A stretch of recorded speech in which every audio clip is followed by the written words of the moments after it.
1, 2, 3, we're gonna go to a small town, start a riot. Go to a small town, start a riot. Go to a small town, start a riot. Go to a small town, start a riot. Welcome to Small Town Riot Uncensored, everybody. We have a great episode for you tonight. Depends on when you watch it, but we have recorded a great episode for you, and we're joined by our friend Trey Cat from V8 Death Car from Montgomery, Alabama. You will remember that we played their band, I mean, if not every single episode of Small Town Riot, the radio show, at least like every third one, maybe over half. We didn't play them enough. Anyway, so actually, as I look back on it, we didn't even really have a V8 Death Car collection. We had one song. We had like 1 to 2. Like when I started researching you and I got into Apocalypse Girl, I was like, why didn't we have this? Yeah, we played rock and roll. Barley. That's right, Barley. It's okay. Barley. We're a dog-friendly show. Hero makes an appearance almost every episode. Yeah, he does. Too, so. He's the meth chilling. heads were walking by outside, and my dog likes to bark at the meth heads. Does he? That neighborhood just keeps getting better and better. Oh, man, every day. Remember when you were the problem in the neighborhood? Oh, the good old days. We used to have some after. Our bands have played together a lot of times and been on the road together a bunch. But when we play Montgomery, we would stay at Trey's house. And God, we had some crazy parties. We had one party that ended in a slap boxing match where my drummer for just a moment slapped Trey unconscious. And while Trey was still recovering, their drummer, V8 Death Car's drummer, old ex-drummer, fell drunk in the bathtub and smashed his face open in the bathroom and bled everywhere. Wow. Yep. And he was called Designated Dave because he was the one that never drank. So what was more expensive, your beer bill or your ER bill? Well, he was... Tell him, Trey, what you did for a living. Well, I'm a paramedic. So, of course, in my drunken, half knocked out by J-Legs mental state, I was able to assess him and realize that he'd be fine. You assessed the... Right. I want to see you go into paramedic mode while you were drunk. So what we did to save him was we put a little water in the bathtub and just sort of like... And he was a big fella. Like, he was a big fella. And we just sort of slung him into the bathtub and water and let him sleep it off. 6'6". Yeah. So... You know, times. I've been thrown in the bathtub and had the shower turned on me. We had another friend that kept just insisting to try to get the guy's pants off, and none of us are really sure why. I don't know if that move even helps or if you're just enjoying putting them in the bathtub and cold water on them. Here you go, drunkie. Yeah, it probably doesn't help. It was just for us, I think. Yeah. Fun. The poor guy missed church the next day. Yeah, he was playing in the church band, and they had to do without a drummer the next day. Oh, no. That's right. He quit like 2 weeks later. Yeah, and you've been through two, right? Yeah. Other drummers you had. Then you had Brandon. We had Brandon Sour Patch. Right. He played for about a year, and then he moved on. And then we got Lindsay Gray in the summer of 2015. Still got Lindsay. She's still going strong. 5 years strong for her now, man. God, that seems like yesterday. 5 years. Yeah. That's nuts. Yeah. But so Mark went and scrounged up a bunch of your music videos. We've actually featured one of your music videos on Uncensored before. Yeah. Ooh, can I play my new favorite? So Mark's going to play some of them. Are we going to play them? Yeah, we'll play them right here now, so we can talk about them while they're playing. Can we all see them? I can't do that. Okay. Not without. I'll have to add it in and post. Okay. But you want to do in the future Beavis and Butthead, essentially. Oh, man. You want to play the music video and have us comment over it? Oh, we'll do that. That could be a new segment on the show. That'd be hilarious. The little heads at the bottom. Actually, put it on the Beavis and Butthead TV screen would be cool. I mean, I could do it, but then... So we'll just plan on it being right there for now. Well, I mean, we can... I don't know if you'll be able to hear it or what. Look, you know what? Let's just play it right now, and then we'll come back and complain about it.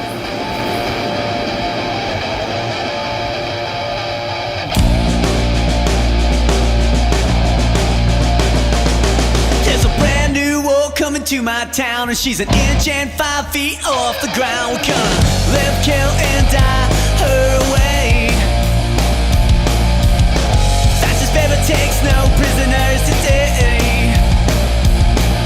Well, diamonds are the source of every other girl's dream, but my baby likes bullets and gasoline. We're gonna live, kill, and die her way.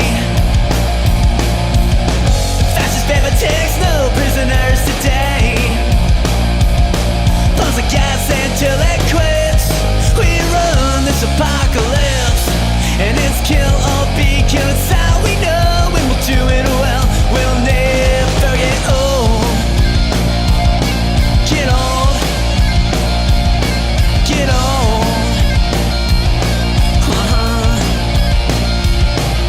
We make love in the backseat when the coast is clear. Then my baby puts on a bra and bandolier, and we live, kill, and die our way. My baby takes no prisoners today. She ain't much for dinner by candlelight, but she gets turned on by dynamite, and we live, kill, and die our way. My baby takes no prisoners today. Pumps the gas until it quits. She looks good in the apocalypse, and it's kill or be killed. It's how we know, and we'll do it well. We'll never get old. Today we ride in time, but one day they're gonna punch a clock, and I'll go all the way with you. It's do or die, and I'll always be. Battle skies ain't nothing new. They look good on me and even better on you. And if you want one, hell, cut you too. It's do or die. Now always be true. Be true. Be true.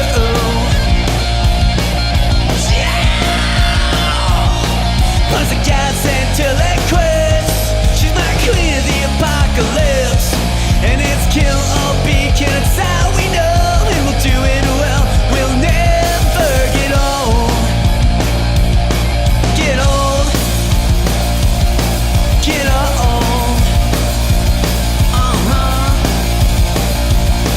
There's a brand new war coming to my town, and she's an inch and 5 feet off the ground. Queen of the Apocalypse by V8 Death Car, and we've got Trey, the lead singer, right here.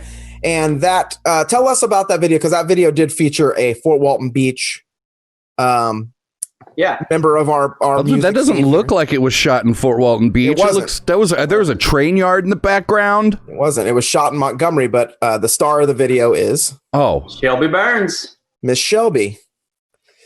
And so she just met through us, following us to our shows and V8 Death Car playing together and all that stuff. And one of the reasons that Trey is such a big part of the Fort Walton scene, aside from the fact that we just bring him down here to play and vice versa a lot, but his grandparents are from here and his family's originally from down here. So he would come visit down here in the summers and grew up half the time here. So Yep. I was born in Fort Walton Beach. Lived there till I was 7. We moved to Montgomery, but it's my second home. So love the FWB. yeah. I love the FWB too. Who doesn't love the FWB? yeah, I mean, everybody in the country does. That's why we get swarmed Yeah. with people like 3 months a year. Everybody seems to complain and hate this place, and they leave, and they always come back. Yeah, it is a black. Everybody's town. I've described it as a black hole. Two things happen: people go to Atlanta and come back, or people go to New Orleans and come back. Or third thing that happens: people go to New Orleans and then they just die there. And then they really never go. I mean, every time I've gone to New Orleans, I've thought about dying. right, or almost died. Yeah. yeah. So Trey was interested and is a fan of our show and tell. Oh, show and tell Yeah. time. segment. So if we'll let the guests go first. Oh, Trey man. brought us something for show and tell. So y'all Pull it always out. have toys, but I don't have many toys. I'm not much of a toy collector. But I do collect records. And I am, so I brought one of my special 7 inches. Wait, how big is Yes. it? Yeah, it's a 7-inch. You should 45. you should whip out your big There's those dick jokes. 12-inch. Here they are. Where's Rachel Loki Flagstar when you need him? He's busy. Rachel Loki Flagstar's busy. Them, Trey. Them, I'm sorry. Them. I'm from Montgomery, Alabama. So tell me about this incredible last drive-in Joe Bob Briggs record you have. Yeah. So this was, I'm a huge Joe Bob Briggs fan. If no one's heard of him, he is a film critic, a B-movie film critic, also comedian, writer. He had a show on the Movie Channel back in the late 80s, early 90s. In the mid to late 90s and early 2000s, he had Monster Vision on TNT. That's when I found him as a kid.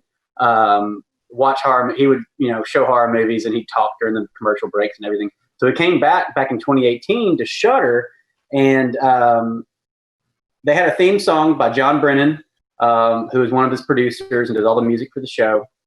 And they released a 7-inch of the theme song, and so of course I jumped on it. This is the first one. Yep, theme song.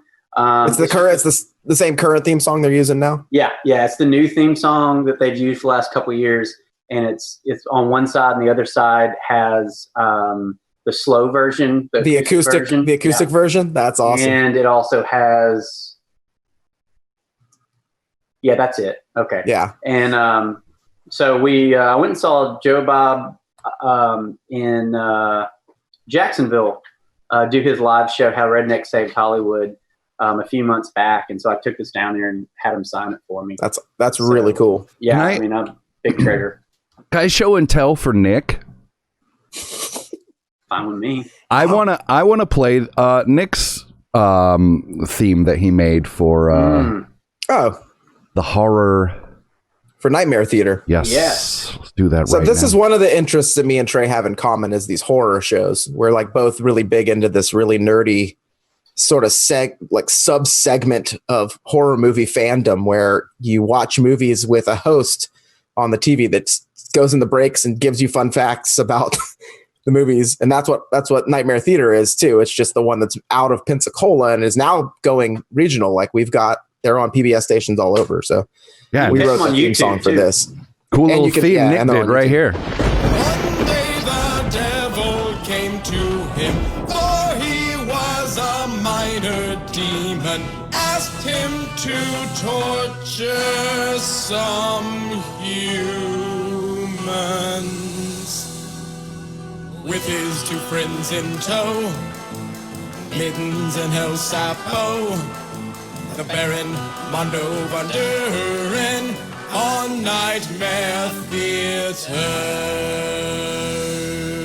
So that must have been fun to make. Is it? It's awesome. Man, I suck at this pretending. Where did it play? Yeah, I played. You didn't hear it? It was Didn't hear it?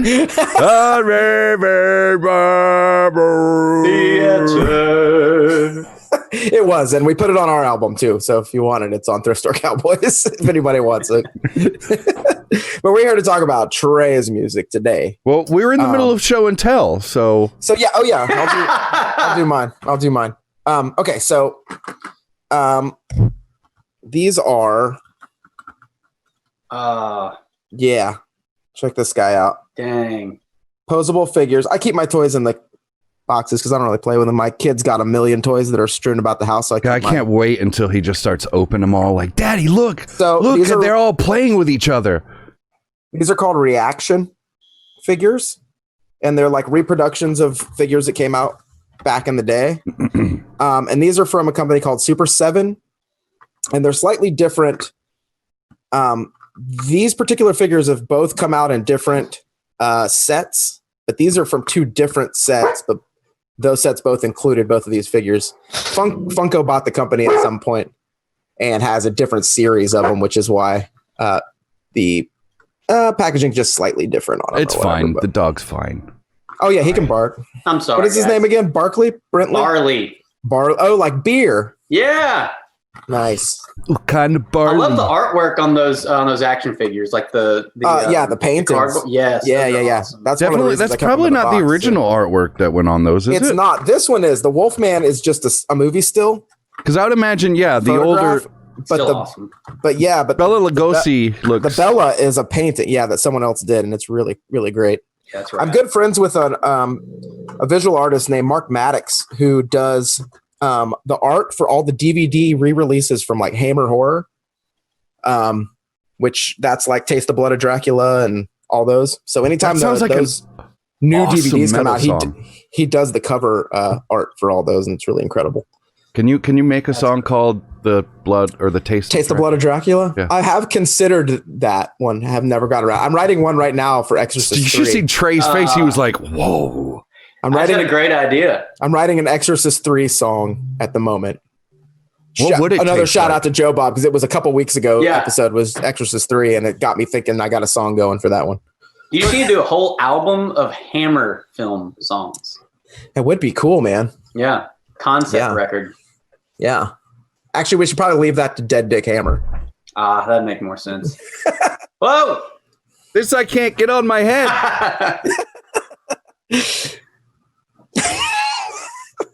Man. Is that your show and tell, Mark? New character. Yeah. Say what now? Muffled the wolf. This is my wolf head. It's awesome. I acquired it from a sex shop. I didn't. This is actually the wolf from 102. No, what is it? 105.5 The Wolf. Oh, right. The radio back when wolf. Before they changed it to 105.5 The Nash, and they were like, well, we don't need this anymore. We're gonna sell it, and nobody wanted it. And I was like, hey, I'll just take it. Man, I wish I'd have heard. I'd have bought that. Yeah. So, ladies, I'm down for whatever. Clearly. So now we've gone over a little bit of Trey's music. He does have new material that's out with a brand new guitar player. Well, not brand new, but Sam, who is total shredder. Is he still in? Yes. Oh yeah. Yes. I'm gonna tell you, bro. I love your band, and you know that I do, and always have. But Sam in the band makes you guys into some other monster, and I love it. Like, I really love the new V8 Death Car. Like, oh, thank you. It's like you guys went from it's like you're Van Halen now. You know what I'm saying? Yeah. Like you know how Van Halen kind of defies genre in a way. Yeah. Because it's like people think of them as heavy metal just because he shreds. But I mean, Hot for Teacher is in no way a heavy metal song. Right. It's a rock and roll song with a dude shredding, and that's like where you guys have gone now. I love it. Wow. No, these days is That's what they say. Yeah, that's how they do it. Yeah, but it's good energy and just a more positive energy to the band anyway. Just sort of like it seems way easier on all of you guys in general. Like, y'all just having an easier time. It seems more laid back on stage. So it's a lot of fun. You know, I mean, he takes so much. I'm really not that great of a guitar player. I can play rhythm, you know. Yeah, me and you were both like basic leads, good rhythm, but we don't do the fancy shit. And you're much better than I am. In fact, I've learned quite a few lessons from you. But, you know, I just, you know, I like to focus more on the stage show and the antics and stuff like that, and having a good time and trying to be somewhat of a personality. And having Sam take so much of that melody, you know, music melody in the songs, it just takes so much weight off my shoulders, and it just makes the songwriting experience so much easier, performance easier, and he's so talented at his craft, and it comes out so flawlessly for him. And it's just a whole lot of fun. I mean, it's just easy, and it's new, and it, you know, I can focus on just writing songs and not have to worry about technicality, because he's going to bring that to the you can just play the rhythms and really nail them and not worry about the lead that's coming up. I'm jealous because I have to. You know, being a 3-piece, like, I have to play the solo. I have to be playing either the guitar or the piano. I can't just go sing sometimes if I want to. You could hire somebody. Yeah, but man, every time I've ever done that, they've been a flake, and I can't keep. It's for Walton, dude. You can't. If you have a band with 5 members, you have to be Scars and Stripes, and they play half their shows with at least one fucking member missing. Yeah, there's either like, oh, the keyboard player's not here tonight, or like, oh, one of the guitars isn't on. We're just not going to have that guitar. And I love them, but they know that's the truth. Can you imagine? They have to just have a fill-in drummer too. You know, like, can you imagine being Slipknot? Well, they get paid really well, so Right. If you've got that kind of funding, you can Yeah, do but it. still, I mean, there's like, the fucking clown didn't show up and he's not hitting the keg. Right. Didn't we hire like a little person? Where's our little person? Yeah. Wait, are we missing someone? I'm not 9 sure. people Doesn't even has matter. got to be fun. I'm just saying. So honestly, and that's what it is. Like I tried being in bands with more members over the years, and 3 is just I love it for all those technical reasons. Yeah. But then on stage, man, there's lots of times I'd love to just throw that guitar and just grab the mic and do my thing. But it's it's a trade-off. Yeah. But you guys have nailed it. I love it. I love that it's thank you. landed where it landed. It's been great. And honestly, I think things are better, because your old guitar player, Damien, he's a friend of ours. We love him. But like now he's doing a cool thing. Him and your bass player have a total other project that they do. Yep. And that's going really well for them. Yeah. And it's it really awesome. is. So it's good. Yeah. It's like it's been better for both of y'all's projects. And I think it's just good all the way around, Yeah. a better fit. He's more of a pop punk guy than a rock and roll guy. Yeah. And, he's in that band, which is Hey Dollface. Our bass player, Anson Bonds, he fronts that band. He writes all their music. And so they're in that band together, and it's great. There's a couple other guys from Montgomery in that band that have been in other bands. And then Damon's also in Pink for President, who y'all play on. Right. We play all the time. And he's on the track we play too. They recorded that after he joined, which is cool. Yep. And so he's doing his thing, having a good time. But all right. So what other questions did you have, Mark? Because I got knew a list. you were going to do that immediately. Ooh. Like the second I started. Second the weed kicked in and you lost focus. The second I drifted away for 2 seconds. I guess, does it bother you that Kill Pussycat Kill has Michael Noshel in the music video? He's in. No, I love Mikey. Wait, his last name's Noshel. I thought it was Livid. Livid. Okay, my bad. He goes by Noshel again now. He's back to real name. Yeah. Was your Facebook did that to us. Facebook kind of quit letting us have cool last names. Right. I have to have my real last name on there now too. It sucks. Was Beatdown Blues music video your funnest music video? Not for me. No. Not But it was all. at a fair. It was,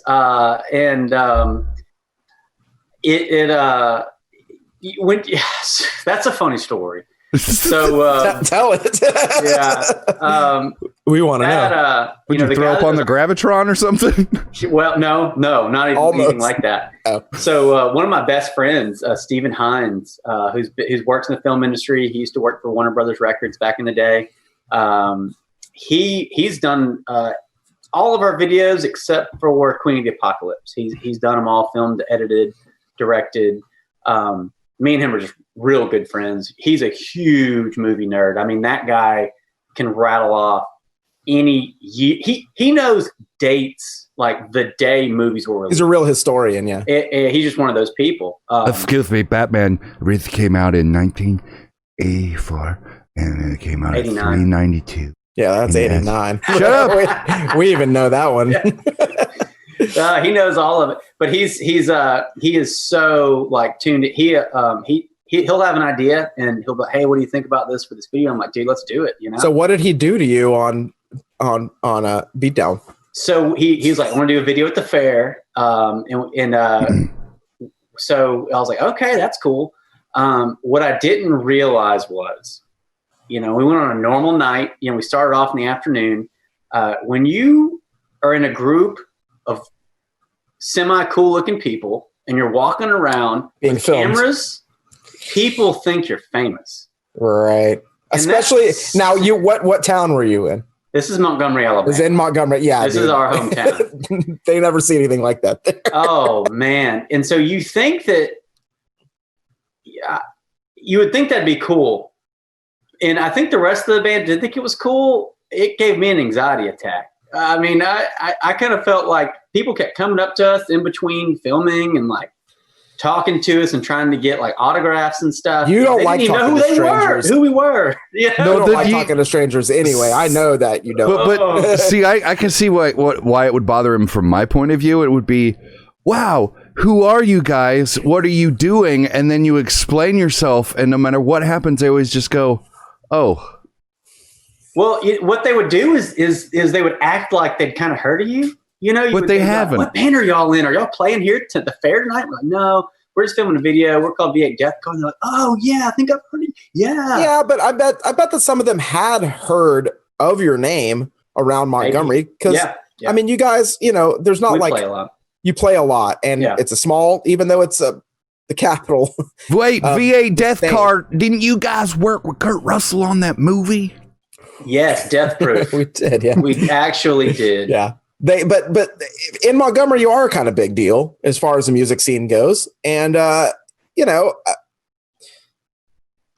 know. My life's weird, but ours aren't too dissimilar. But like in Fort Walton, if I say, if somebody goes like, who are you? And I say Nick Flagstar, they go like, oh, I've heard of you. They have. Yeah. And I think that's probably true about V8 Death Car in Montgomery too. It might be. I'm hard on myself. I'm like, no one's heard of us. No one knows us. It's fine. Yeah, just from flyers, you know what I'm saying? Like people see it, even if they've never heard you or have ever actually gone to see the band, they've probably heard of it. Yeah. I just always hate having to explain what I am or what I'm doing there.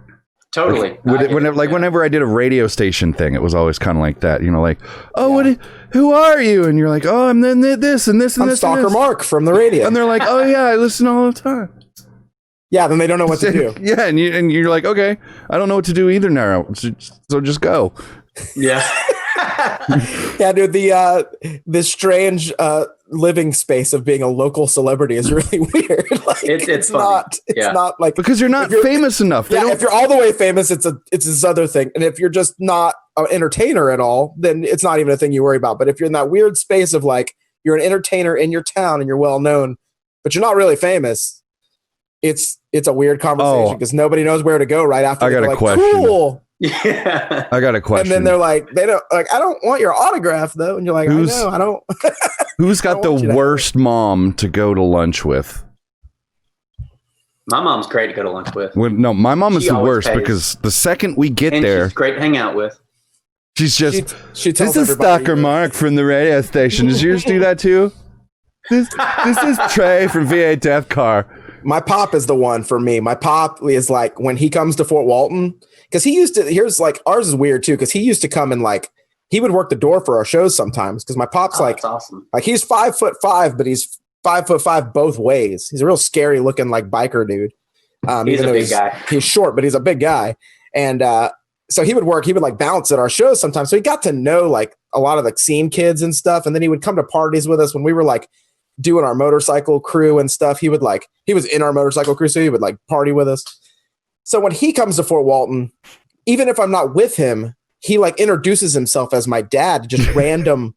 He'll go in, he went in Fockers and was like, "Hey, I'm Mike. I'm Flagstar's dad." And they're like, and of course I did the freaking commercial. Well, yeah, at Fockers, you're kind of. So at Fockers, they were like, "Oh, Mike, yeah." And he's from Chicago, and they're from Chicago. So nice. he throws my name around Fort Walton like I am a celebrity. It's kind of funny because half the people are like, okay. You're starting to become one with that Flagstar commercial. It's been running now for 2.5 years, maybe 3. Sure. You think about how long your band has been just keeping up in the scene down there. And, something you told me a few years back that always stuck with me was, I said, man, they're doing this thing downtown and these, I don't know if I want to play it because I don't know if it's kind of our thing. And not punk rock to do it, right? Yeah. And you're like, no, do it. He was like, the best decision I ever made. This is Nick. You're you. And you're like, the best decision I ever made was playing the things that I didn't think people, would be into. And yep. I always stuck with me and I was kind of it was a big change for me because for the first few years of our band in particular, I was focused on not caring much about the local scene. I was like, I want to get on the road and play on the road. And we traveled a lot. We would do month-long tours a lot. And then I got into I've been neglecting my hometown. So I got into rebuilding the punk scene here, and us and Scars and Stripes became closer friends, and we worked really hard to build the scene. But then I noticed that we were stuck. Every show was the same. It was just a replay of the same night. It was the same 40 people were the audience and the same 10 guys were the bands. And it's I'm got really tired of replaying the same night. And I was like, I'm putting all this work into something. And it's I would want to, in the future, people remember me. And if you've only got 40 people in your audience, that's only 40 people that are going to remember you. And so like now at this point, I know that like 20 years down the road, random Fort Walton people are going to be like, oh, I remember that guy, you know, and that's cool. You should be a legend in your own place. If you're an entertainer, you should, you know, something to shoot for. Unless you're famous, unless you like move to LA and make or it a radio DJ, whatever all that shit is. But as a radio DJ too, I mean, I love remembering the older DJs from back in the day because I've listened to these stations around here since I was a little kid. I've actually been thinking about doing parodies of all the DJs around here and uploading them. All the impressions. Awesome. Yeah, that'd be awesome. Yeah, I'd like to do impression of Scratch on 103.1. Just be like 103.1 to Shuck, Lincoln Park, and then we. I had a joke that I'll tell you after the next break. Wait, I got another impression. Okay, I got another. Here's a great impression. I'm not going to be in the car then, so who cares? I'm John Griffo. Hey, look, I'm John Griffo. I don't even know that guy, but that was funny. He's real greasy. Oh, man. I'm John Griffo. He's a sweaty guy. Sweats a lot. So, I hate Fockers. So Trey told me that he really liked when we first did the reboot, when we got back to doing the podcast, he really liked the questionnaire episode thing that we did. So yeah. I want to at least give you one of those, which is tell us your full name, your real name, and the story behind it, who you're named after, and why your name is what it is. So everyone knows me as Trey, but of course that's a nickname. I'm really the third. That's why they call me Trey. So my real name's Joseph Leon Martin III. And I was named after my granddad from Fort Walton. He was actually principal at Shalimar Elementary. What was his name? His name was Joseph Leon Martin. The first. Yeah. Back then, you didn't have the first. It was just like, Mark. Just the name. You don't know you're a scene. That's a funny thing. I don't know. I was just out of nowhere. He said Shalimar Elementary, and my brain went, was it Mr. Brockton? Your name, you're not a senior until you make a junior, you know? That's right. Yeah. So he passed in 1984 before I was born. And so he was real well loved at the school. And they named the little, I think it was like the little like roundabout, the schools have, or not the roundabout, you know what I'm talking about, with the buses drive up. Mm-hmm. I think that street is named after him. But he was originally from, they were from off Alabama. He was a musician. He played piano. He taught. He was a choral director. And his wife was a pianist. My grandmother, and she actually went to college up here in Montgomery at Huntington College back in the 40s. But yeah, I mean, that side of the family was very musical. His son, my dad, played in bands in Fort Walton in the 70s, bar bands. So let me stop you right here for an edit. Mark, get Trey to send you the picture of his dad in his band. And then you need to put that on the screen when he's talking about. Don't tell me what to do. Okay. Sorry to interrupt. You can go back to your story. And so I don't know where I was. Yeah, see, you interrupted the flow of things. So your dad was a musician too. Yeah. Yeah, and so he played in bands. Dad played in bar bands in the 70s around Fort Walton. Back then they would be like, they were the house bands like the Ramada Inn on the island. That's actually where my parents met, which is another funny story because my parents met at one of my dad's gigs, and I met my wife, Chelsea, at one of V8's gigs. And Dad got married when he was 30. I made it to 31. My parents are about 7 years apart. Me and Chelsea are about 6.5 years apart. So it's kind of funny how all that kind of works out. Do you remember what show you met Chelsea at? Yes. Yes. When was it?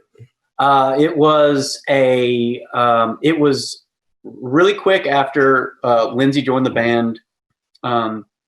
It was like the end of September of 2015, maybe the beginning of October. Okay, so me and Trey both like went through some breakups, some girl problems, and then in 2015, he met the girl he's now married to in September, and in December, I met the girl that I'm still with now of that same year. So that begs the question.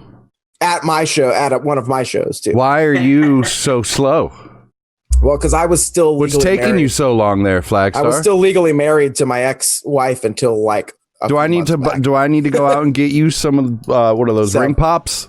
So they had like a normal experience, but so the ladies, like me and Trey were, whatever. We always talk about shit, behind the scenes shit, and he was like, "Hey, I met this girl." I was like, "Yeah, I met this girl too," and we were like, "That's crazy," and so they became aware of each other real quickly. So the first time they met, they were already friends, like our ladies. As soon as they met, they were like, you're his girl. You're his girl. And then they've been tight ever since. So, which has been great because like Trey's one of my best buds. So it's perfect that our ladies like also really like each other. No doubt. Thank God. Because it's a bummer. It is a bummer when they don't.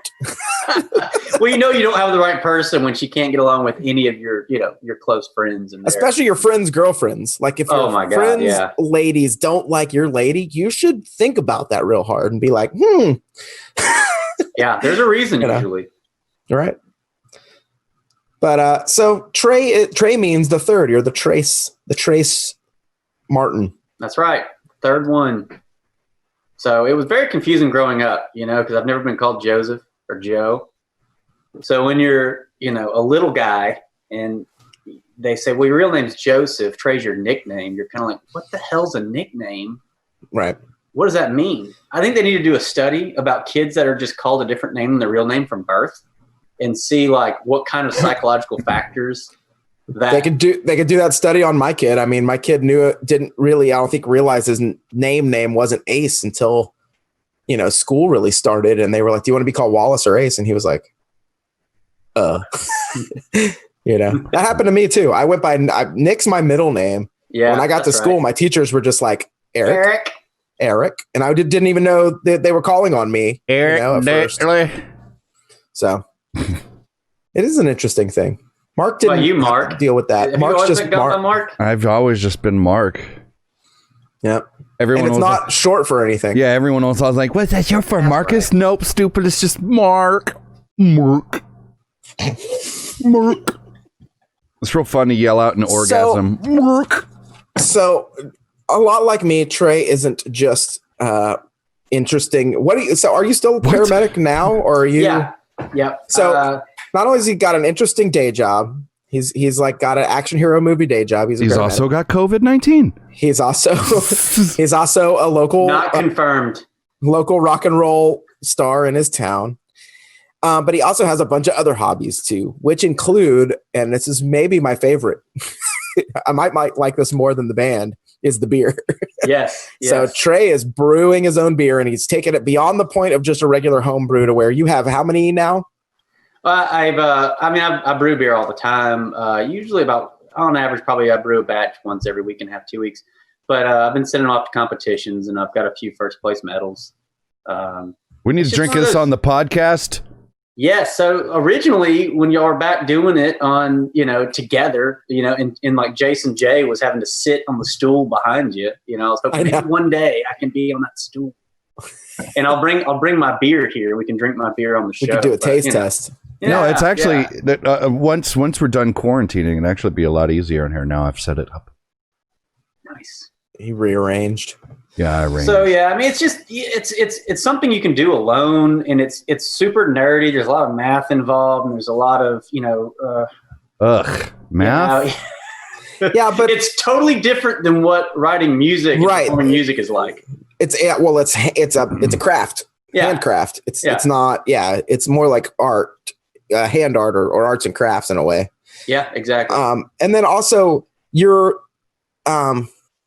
you can share it with people in a totally different way. You don't have to be like, here's a flyer to my show. It can be like, if they're hanging out at your house, you can be like, I'm going to drop my new beer on my friends and see how they like it. Yeah. Yeah. That's a lot less like, here, enjoy a beer. Like I can get behind that. But when I step into someone's living room and they go, here, let me play you my new album. I go, oh, that's weird. It's always weird, dude. I like bringing bands to my house and playing their album for them at my house. That's the way to other way around. You know what I'm saying? I don't like showing people my new stuff. Although I think I've probably done that to Trey. Well, that's way different because we are been friends a long time. Yeah, and Freudian slip. And we sort of collaborate. We don't collaborate, but we bounce ideas off each other. Yeah. So like if I'm showing something like my music, or even with Mark, similar thing, because he's the radio outlet, you know what I mean? Yeah. So it's more of like, hey, take a listen to this and like tell me what might suck about this or what sounds a little funky, or you know. And we do the same thing. Like, you know, I'll critique Trey's albums when he shows them to me, not in an insulting way, but just kind of like, oh, you know, next album maybe like more bass drum or that kind of thing. Yep. Which Mark does too. Anytime he gets the music from you guys, and he'll do that, especially with newer bands that are just recording but not like for too the much. show. I'll just be like, hey, your audio's whack. Yeah, like we had people where they send it, you can barely hear the vocals or the drums sound wonky, and he'll just tell them like, hey, look, if you're still mixing this, mix it this way a little bit more so we can play it on the show, because otherwise it's going to blow out everybody's speakers and we can't. I was always surprised at the amount of people that sent us cursing, like just straight up, just fuck you, unedited versions. Yeah, and then and then just completely like the drum would sound like kind of like you were playing it through a kazoo or tinfoil, right? Which is a cool effect if you do it on purpose. Yeah, but not so much. Part of a song. Yeah, it's cool if you're like Linkin Park and that's your sound, but not. It's never cool if you're Linkin Park. Man, you know, it's got to be hard to come up with a distinct sound like that. Mixing all your pedals together to get that weird Linkin Park-y sound. But then when you do it and you're the first, everyone copies you. And you go down in history as creating a shitty movement. Yeah, butt rock. I mean, there's that. Nickelback. Right. And then 10 years further than that, you're trapped and you're just ranting on the internet about politics and nobody even remembers what your one hit was.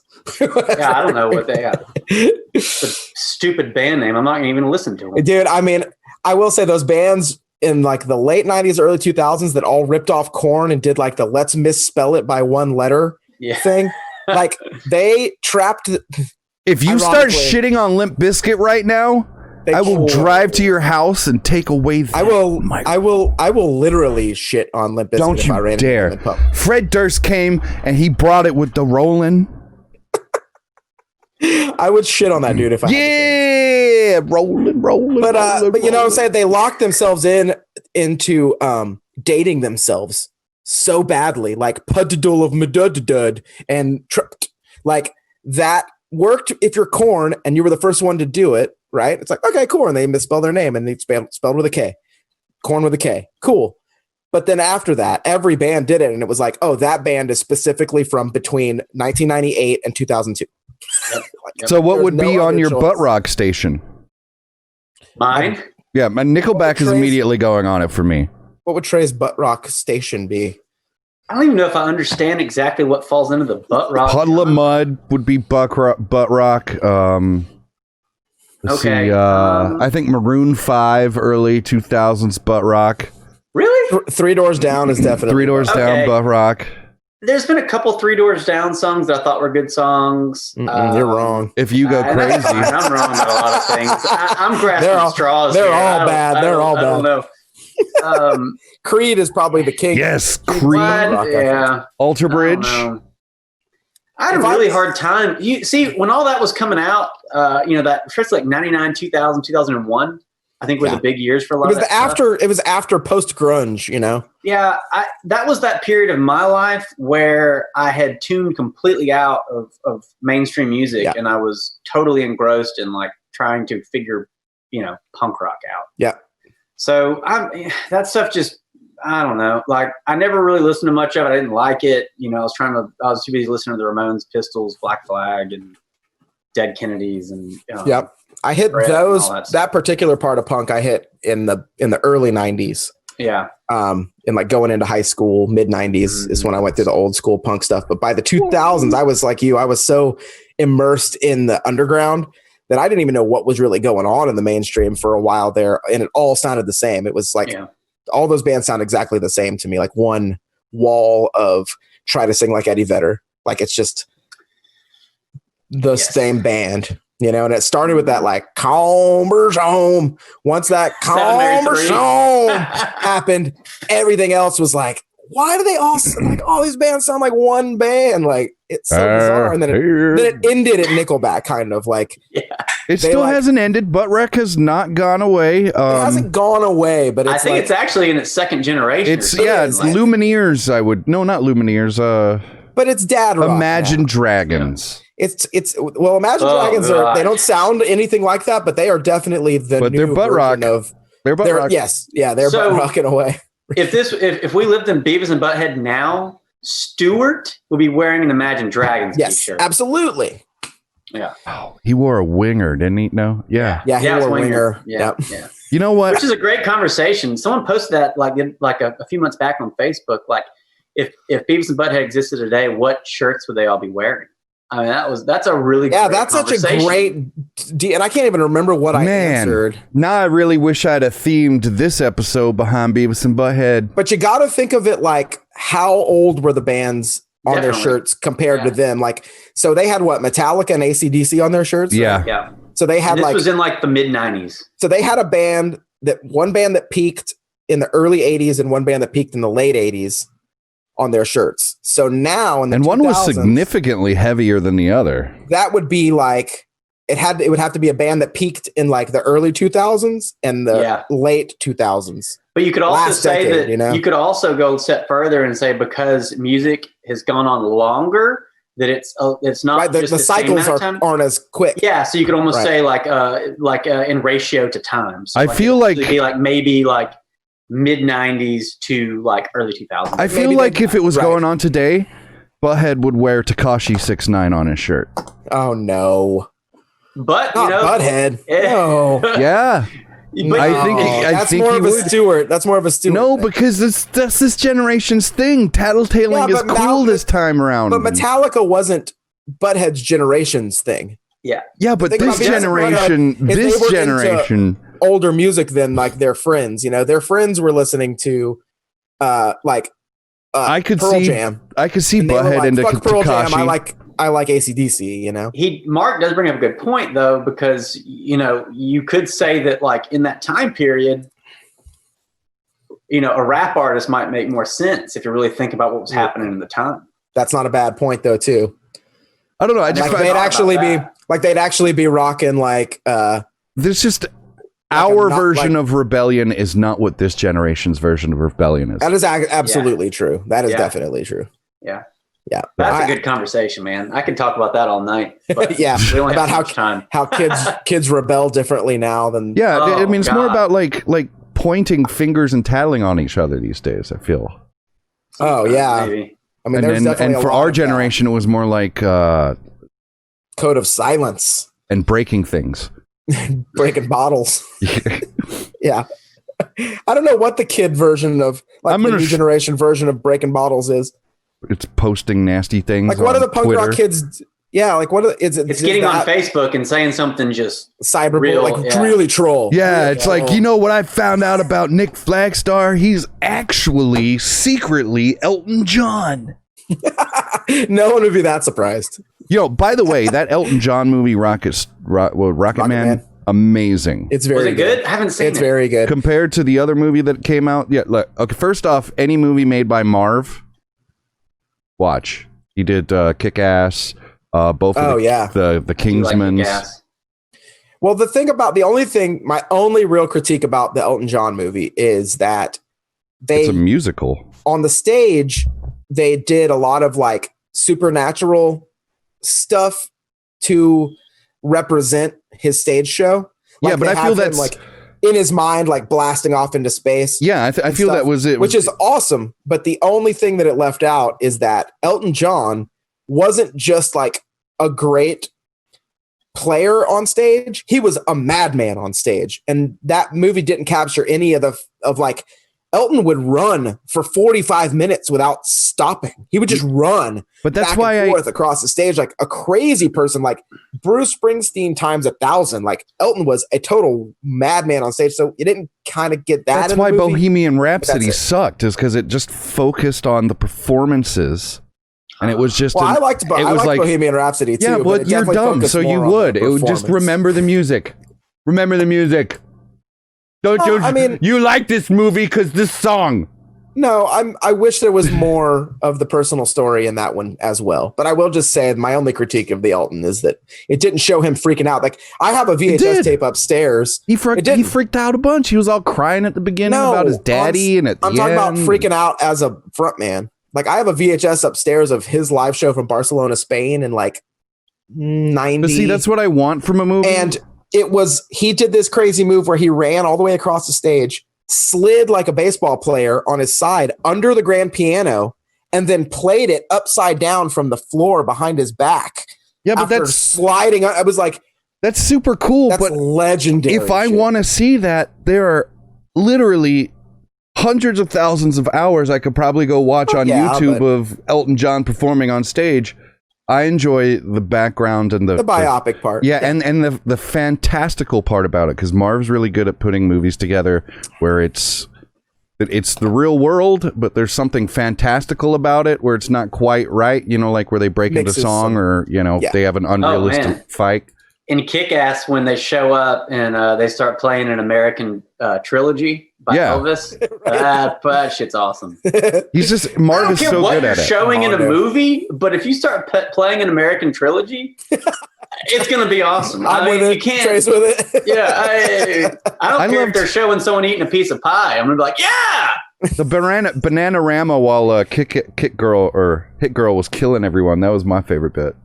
I've probably been eating a piece of pie most of the times in my life when I've listened to American Trilogy, because I've mostly listened to that in a Waffle House. Makes sense. That's one of the best Waffle House picks. The Waffle House jukebox picks back in the day that you wanted to always have was American Trilogy by Elvis, both the Patsy Cline songs that are on there. Got to Walk After Midnight and Crazy. And then you've got Willie Nelson on there. And from there, it's like Creedence and rock. But you always had Johnny Cash walk the line in Folsom Prison. You got to walk the line. Yep. Oh, man, I'm falling in love with Johnny Cash again right now. Are you? Another one of the great music biopic movies, although I wanted there to be a part 2 to that one. The Johnny Cash one, I wish they would do another one now, because his whole second half of life was a whole other crazy rock and roll story. Like, like when they just stopped at the 80s or whatever. When he does Hurt and you watch that music video, it's completely different meaning from what Trent meant. Right. Well, they didn't even stop at the 80s. They stopped. Yeah, but he's like looking back on life, like when he's singing that song, you can tell, like, it's just, oh my God. Oh, yeah. Yeah, he gave it a whole new meaning. I think, a lot of back then with those, especially country artists, they released so much material, especially like during the 60s and through the 70s. And everyone always buys like the greatest hits and, the compilations. But I think what's so fun is to go back and like go through those albums from the 60s. The deep cuts. Oh, man. Like all those are so good. Yeah. It'd be really cool. Elvis is one of those too. If we could get together a compilation of local music from the 60s. I have some. My uncle was Trey's dad, my uncle, some people I used to be in a band with, the Garretts, like Billy Garrett still plays around here, but his older brother, Jim, played like with my uncle back in the 60s. We could probably do that fairly easily. I have some of my uncle's old bands, like 45s, I think the Berkeley Kites. They were like a San Francisco style, like hippie band. But he played in the studio. My uncle played at the Playground studio that's still in Valparaiso as a studio musician. So he played with a lot of people in the studio, and big acts would come to record here. Like I think David Allan Coe's like second record he recorded there, and it was before he was really famous. And my uncle tells a really great story. Like their session time was on a Saturday at like 8 a.m. and they all got there, and then they were waiting for hours and the dude never showed up. They're like, where the hell is this David Allan Coe guy? Like, and it was just, they were about to pack up and shit, and they're about to leave, and then like boom, boom, boom, like knock on the door. They peek out the window and there's like nobody else out there. They're just like, what the fuck? Who is that? They open the door and it's David Allan Coe, completely nude with his guitar case. And he's got like a big like spider tattooed on around his belly button with a like single line of spider web that goes down to his dick, and he's got a tiny spider tattooed on the end of his dick. Okay, and he's standing and he's standing outside the door, and he's like, "I'm David Allen Coe, I'm here to record." And they were like, "What the fuck?" So they like let him in, and he opens his. That's not what you do with a naked man. His clothes are in there with his guitar, and he starts putting his clothes back on. And they're like, "What the hell are you doing, man?" He's like, "Well, I was 6 hours late, and I figured if I showed up naked, then y'all wouldn't know what to do, and you'd just let me in." That's not how I would have. I'm really naked dude here. Lock the door. What a bizarre way of thinking. But he was also right. They also just let him in. What else are you going to do? You can't leave him out there on the street naked. Right. And not in Valparaiso, Florida in the 60s, no way. I don't know. I just feel like letting them in opens you up to a full Charlie Manson type experience. Which with Coe is maybe possible. Dice. Yeah. But that's cool. So he got to record, my uncle's like on a few. That's awesome. Yeah. Albums and stuff back then. Well, we're hitting about the hour mark. You guys want to switch into checking out serial killing instead of podcasting? Me and Trey made a vow not to speak about that in public, but okay. Well, you guys want to talk about bacon cookies? I love cookies. We baked some cookies 2 days ago here at my house. Oh, really? I'd love to help you bake some cookies. Yeah, I've got a mallet I can hit cookies with. We've got a really cool like air fryer oven that we cook everything in now, pretty much. Those are. It's got to be a big oven to get those cookies in there. No, it's pretty much small-ish. I like to poison my cookies before I bake them. It's mean, Mark. He doesn't. Man, Trey's the biggest Rachel fan in the world, and she didn't even show up. Yeah, I'm sorry. And that's a he? Oh, sorry. Well, I was working on some new characters this week, and then I just forgot. Okay. I want to say something before we go. All right. Yes. Jason J, right? Right. And Mark, you also do 3D printing. Mm-hmm. I need to hire one of the two of you or both of you. I want the guitar from Slumber Party Massacre 2. Slumber Party Massacre 2. Yeah, you can show that in post. I need that guitar, man. That sounds like a project you guys should do together. We can even pay. I'll pay. I was gonna say we could even like along the way like show progress on the show. I don't know if that's gonna work with a guitar. You make pieces, and then we have to like drill on or something. Yeah, but it's gonna be plastic. Would it be a playable guitar or just like a? No, it's just. It would not be something that could get too hot. I see it. Have to be playable. Jesus Christ. Yeah, isn't that nuts? That guitar needs to make up its mind which way it's going. It is a little bit. It's a bit much. Well, Jason J. Peterson is also an actual guitar builder. Yeah, he loves building guitars. When I first met him when we were in high school, we used to be in a band together, me and Jason J. Peterson. You know what actually would work better he used to build his own guitars. If we printed it out and then put it in a giant pot of sand and then poured something into it and melted it and then casted it. Oh. Ooh. Because you can do that. You can, print it out and then cast it. Yeah, that's such like I've seen that, and I don't know. I mean, that guitar is just all over the place, and I've always been like, man, if it's so cool to have a guitar like that, I would totally like. I'm not a cosplayer whatsoever. Like, it's just not really. I don't really do that. But if I had a guitar, if I could get that guitar, I would totally go to horror conventions, and I would totally. Do you have the leather jacket? The Driller Killer from Slumber Party Massacre 2. Oh yeah, with the big. Yeah. You also need the tassels though. So I heard Darcy on Joe Bob was hinting that they're going to do a quick marathon after the end of this season. Supposedly, in the summer. Mm-hmm. Is there a drill on the end of that? I think it might be summer. There's a drill. I think it might be summer themed, and I bet that movie might be one. Dude, I hope so. Because I think he's done the first one before. If he did it back in the day. I've never seen him do it. But I love Slumber Party Massacre too. It's awful, but like being a rocker, like rockabilly rocker, vampire, driller killer, like it makes no sense. Yeah, but that's why it's so. He's still a cool character, though. Yeah. So you know, you ever seen what's that trauma flick, Rockabilly Vampires? You ever seen that? No, I have not. Oh, actually. you should. Yeah. you should. It's really great. Apparently, you have to pay $2.99 to watch it on all servers. But that's your homework this week. To watch Rockabilly Vampire? No, to watch the Slumber Party Massacre 2. Oh, Trey probably owns that. Yeah. Well, not. I'm talking to our. Yeah. The listeners, the viewers.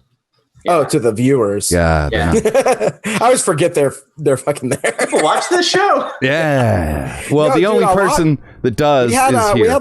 We've had our last episode had the most views ever. Well, yeah, I boosted the. I kid, but still, I kid.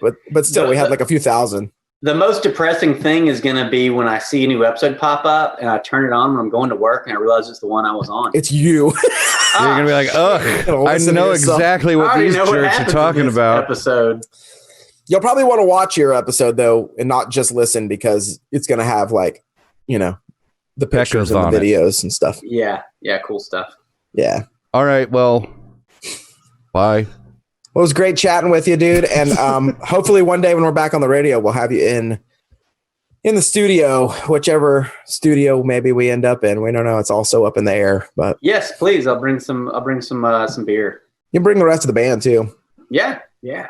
And I'm going to end it out with another V8 Def car. All right, man. Have a good one out there, everybody. And thank you, Trey, for joining us. I love you, brother. Love you. Yeah.